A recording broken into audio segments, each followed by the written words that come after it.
Hello everyone, and thanks for watching Edupedia World videos. This is the second video on the topic of functions, and in this video we'll discuss how to combine two functions. So there are two ways to combine two particular functions. Right now I'll just look at the basics, not the specific domain and ranges, and in a moment I'll make it all rigorous. So let's say you have the function f of x, which is 3x squared. Now what does this really mean?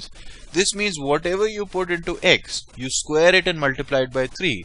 So f of a will be 3a squared, for example. F of t cube would be 3t cube whole squared, right, which would be 3 to the power 6. F of sine t, let's say, what would that be?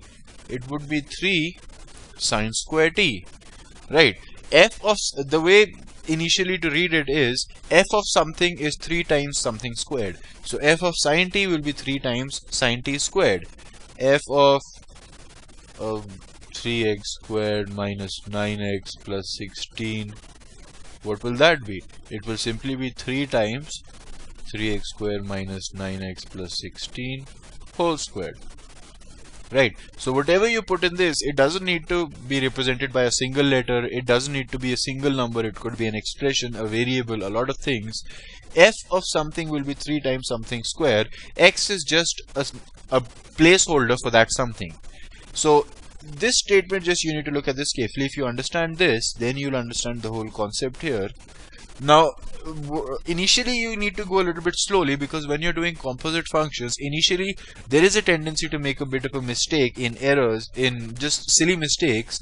But once you get the hang of it, the speed will automatically increase. So don't worry about speed right now. I'll try to go as slow as possible.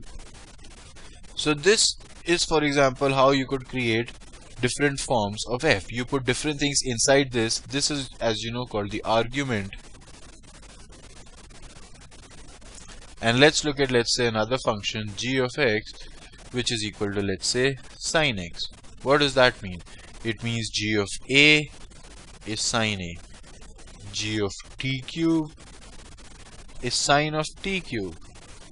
G of 3x squared is sine of 3x squared. G of 4x minus 3 plus 18x squared. What is that? It is nothing but sine of 4x minus 3 plus 18x squared. So g of something is the sine of that thing, x is just a placeholder for that thing. Right. Now using fx and gx, you can combine them to create a composition of fx and gx.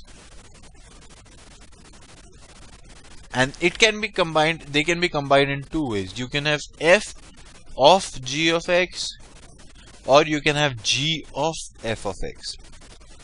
Remember, you're combining the two functions fx, which is 3x squared, and gx, which is sine x. So you can take x and you can get the g of x, which is sine x, and you can put that into f. So f of gx, what will that be? It will be f of, now here is when I need to go systematically. Later you get the hang of it and you'll be able to do it within seconds, but right now we'll go slowly. F of g of x. So f of something. What is that thing in the bracket? It is g of x. We already know that g of x is sine x. So this is f of sine x. But what if f of sine x? We already saw that here. F of sine t is 3 sine square t. F of anything is 3 times the square of that thing. So this is 3 sine square x. So we see f of gx is 3 sine square x. What is g of fx? It is g of fx. What is fx? 3x squared. So it is g of 3x squared. What is g of x? Sine x. What is g of 3x squared? We calculated it here.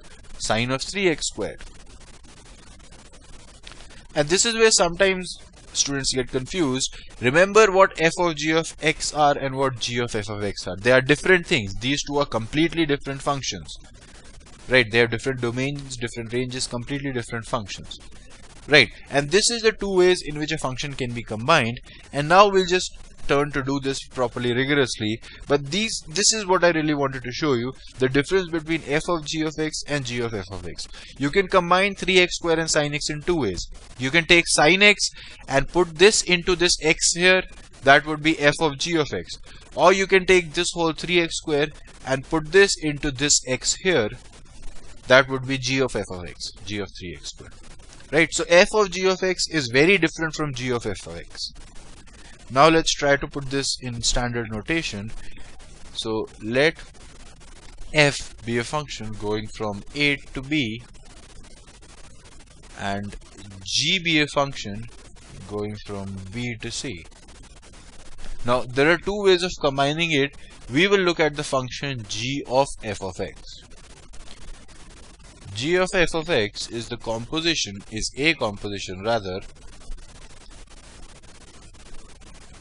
of f and g, and it is denoted by GOF of x. GOF. Right, I often read it as G of f of x, O stands for off, but this is just a way of writing it. GOF of x is just G of f of x. Right, so this would for example be the set A, if this is the set B, and this is the set C, and let's say there's an element x in set A, then x in set A becomes f of x in set B through the function f. F of x in set B becomes g of f of x in set C through g. Right, so now it's, if this was y here, then this would be g of y. This is f of x here, so this is g of f of x. Right, remember a goes to b, this should be c. B goes to c. Now this is the same as a function going from a to c directly, and that function would be g of f of x. Right, which can also be written as GOF of x. Now, so notice FOG of x is a completely different thing. That is f of g of x. Right, and for that, if g goes from b to c, then f should go from c to d. Right, because the range of c will be the domain of f. Right, so FOG of x is f of g of x, GOF of x is g of f of x, and this is the diagram that is generally used to represent. So if f is, let's say, 3x squared and g is, let's say, sin x, then g of f of x, we already know what that is, sine of 3x squared. How do we get that? If this is x going through 3x squared, this becomes 3x squared. And this is sin x, so sine of whatever is in here, if there was 15 in here, this would be sine of 15. This is 3x squared, so this becomes sine of 3x squared.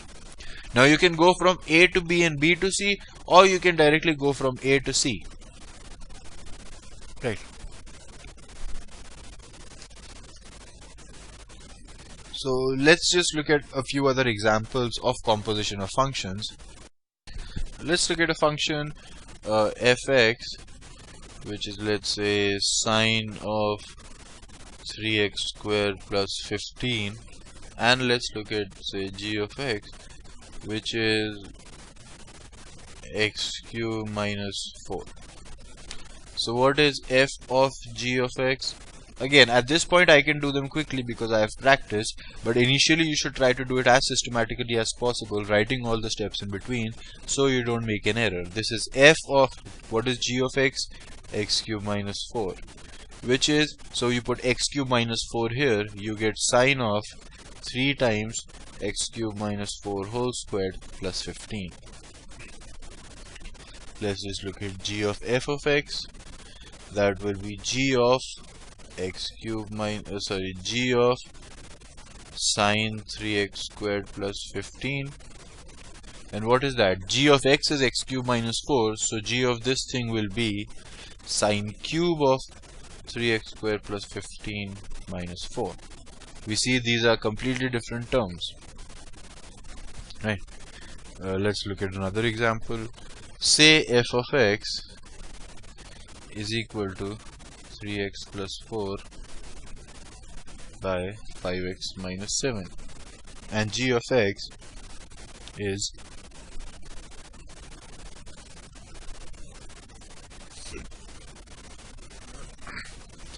then what is f of g of x? it is simply f of 7x plus 4 by 5x minus 3, which is equal to f of, so which is just, now we'll put this thing here, so 3 times 7x plus 4 by 5x minus 3 plus 4 by 5 times 7x plus 4 by 5x minus 3 minus 7. And if we were to try to simplify this, what we would get is 3 times 7x plus 4, so that is 21x plus 12 plus 4 times 5x minus 3, 20x minus 12 divided by, the denominator will cancel, 5x minus 3, 5x minus 3, so 35x plus 20 minus 7 times 5x minus 3, 35x and 7 into 3 plus 21. So what you get is 12 and 12 cancel, 41x by 41, which is x. So it's a nice, simple, pleasant result.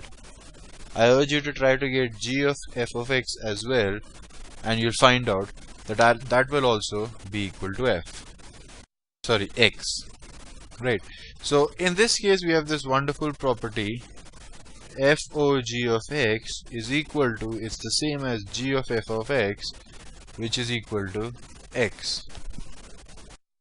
Right. So in formal language, what we discover is g o f of x is equal to x for all members of x belonging to a, where let's say f was defined for, f will be defined for, let's say, a to b, and g will be defined for, let's say, b to a. Why b to a? That will become clear in a moment. Also, we have f o g of x is equal to x for all x being a member of b, because the domain of g is b. Now this is often written as IA, and this is often written as IB. I is just the identity function.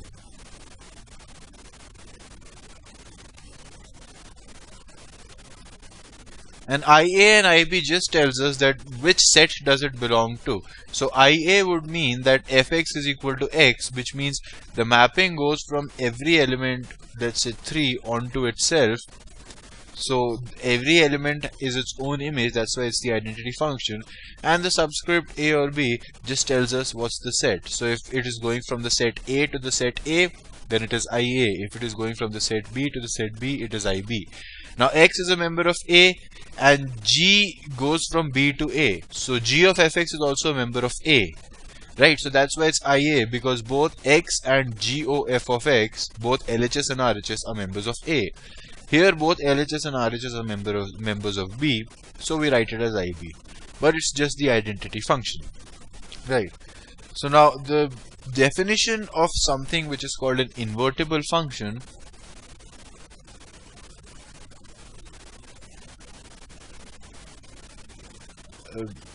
basically a function which has an inverse is such that a function f of xy,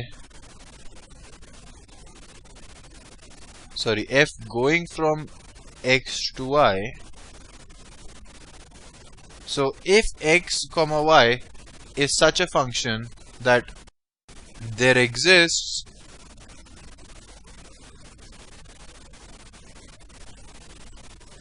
g, a function from y to x, such that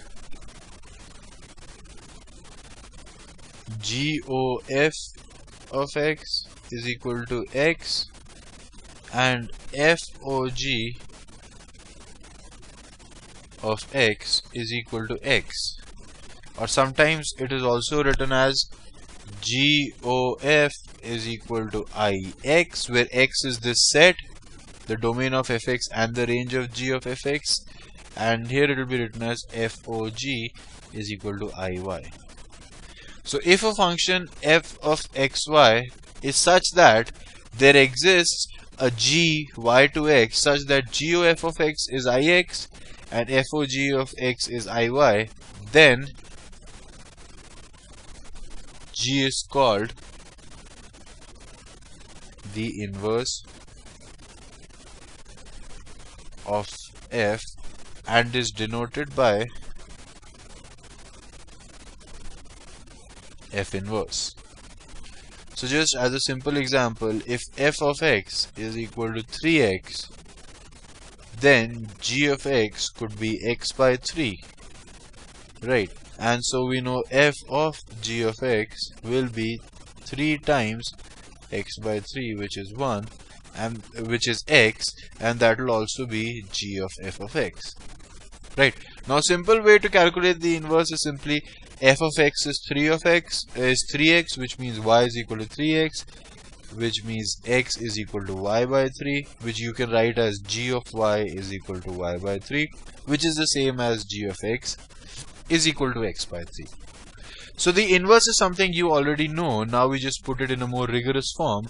Let's say f of x is equal to x squared, g of x, the inverse of this will be, you guessed it, y is equal to x squared, which means x is equal to root y. Let's just forget the positive and negative thing for now on. If you just take the positive ranges, gx is root y, or gx is root x, gy is root y. F of g of x is simply the square of root x, which is the same as the g of f of x, which is the root of x squared, which is x. Right. So now let's look at the function we just saw a moment ago, where f of g and g of x both were x. So fx turned out to be 3x plus 4 by 5x minus 7, and gx turned out to be 7x plus 4 by 5x minus 3. And we saw that f of g of x and g of f of x were both the identity function. So let's just try to calculate from the direct way. If we say this is equal to y, from that we get is 3x plus 4 is equal to 5xy minus 7y. From that we get x times 5y minus 3 is equal to 7y plus 4, which means x is 7y plus 4 by 5y minus 3, which we can write as g of y, the inverse. So obviously g of x is 7x plus 4 by 5x minus 3. Right? So we can actually calculate the inverse either directly, or we can just put g of x inside f of x or f of x inside g of x, and if that gives us the identity function, then fx and gx are the inverses of each other. Right. Now there are a couple of theorems regarded to inverses and compositions. The first is, and I'm not going to prove it, you can look up the proof or you can try it yourself. They're not very difficult proofs, and you can find them in any standard textbooks. So the first is f going from a to b and g going from b to c. If both of these are 1 to 1, that means f of g, or rather g of f in this case, because a to b and b to c, so g of f is 1 to 1. Right, so if f is 1 to 1, that means every element of a corresponds to one element of b, and every element of b corresponds to only one element of c. That means obviously g of f, which goes from a to c, has every element of a corresponding to one element of g. Right. So the rigorous way to do this would be, let's say g of f of x1 is equal to g of f of x2, which means g of f of x1 is equal to g of f of x2. But what is the property of a one-to-one function? If g of y1 is equal to g of y2, that implies y1 is equal to y2, right? Different elements have different images. So this means f of x1 is equal to f of x2, because g is 1 to 1, and because f is also 1 to 1, this means x1 is x2. So this would be the rigorous proof, but you can just look at it directly and see that if A has a single image in B and B has a single image in C, then A has to have a single image in C. The same theorem works if you replace one-to-one with onto. If F and G both are onto, then G of F is also onto, because then there is no element of B which is not the image of an element in A. Every element of B is the image of an element of A, and every element of C is the image of an element of B, which itself is the image of an element of A. So every element of C is indeed an element of A. So if F and G both are onto, then G of F is also onto. Also, if F is invertible, then it has to be one-to-one and onto. And this comes from the asymmetry between x and y. So remember, we saw these two functions.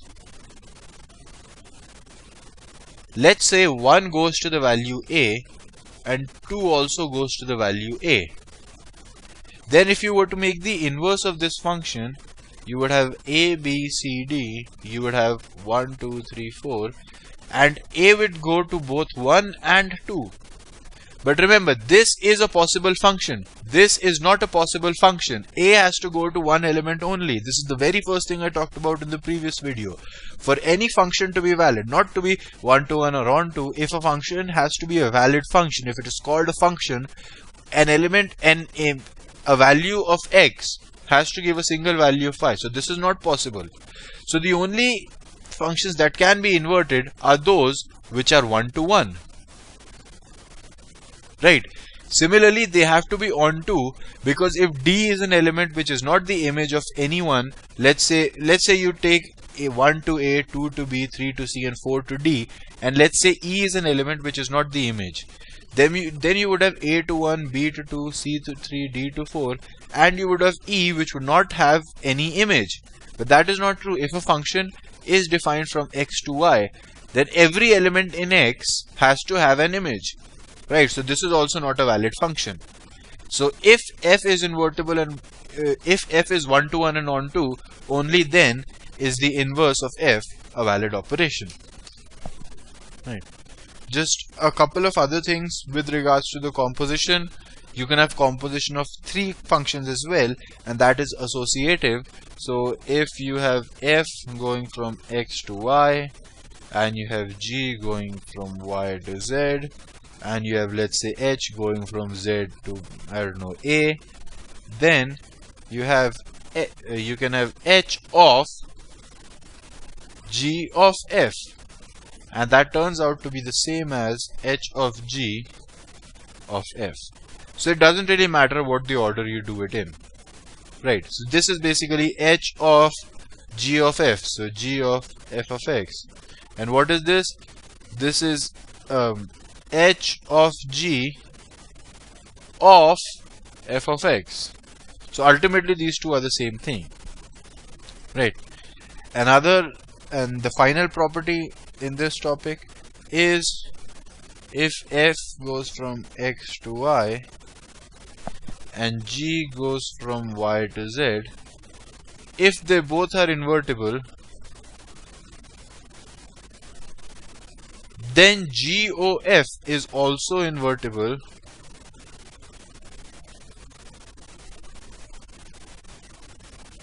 and here's the tricky thing: g of f inverse, that means the inverse of g of f is not g inverse o f inverse, it's actually f inverse o g inverse. Right. Just as an example, let's say fx is equal to 3x plus 4, and let's say g of x is equal to x cube. It means f inverse of x, what is that?